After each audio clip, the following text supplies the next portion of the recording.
இந்த நாள் நீதி நிலைக்கும் நாளாக, எல்லோரும் சிறப்பாக பணியாற்றி வெற்றி பெறும் நாளாக இருக்க என் வாழ்த்துக்கள்.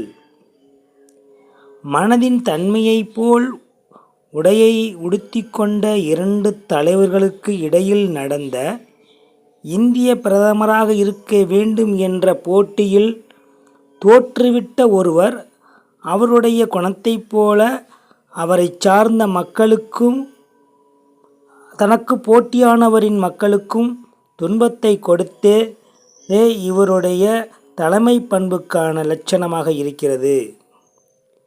எந்த தலைமை மக்களுக்கு இடையில் ஒற்றுமையை வளர்த்து சகோதரத்துவ கொள்கையை என்றென்றும் நிலைநாட்டுகிறதோ அந்த தலைமையே என்றென்றும் போற்றப்படக்கூடிய சிறப்புடைய தலைமையாக இருந்து வெற்றி பெறும். ஒட்டுமொத்த உலகத்தை படைத்தது ஏக இறைவன் என்கின்ற கொள்கையில் உறுதி இல்லாதவர்களே மதம், இனம் என்று மனித நேயத்தை கூறு போட்டு தீவிரவாதிகளாக இருந்து தோற்று போகிறார்கள்.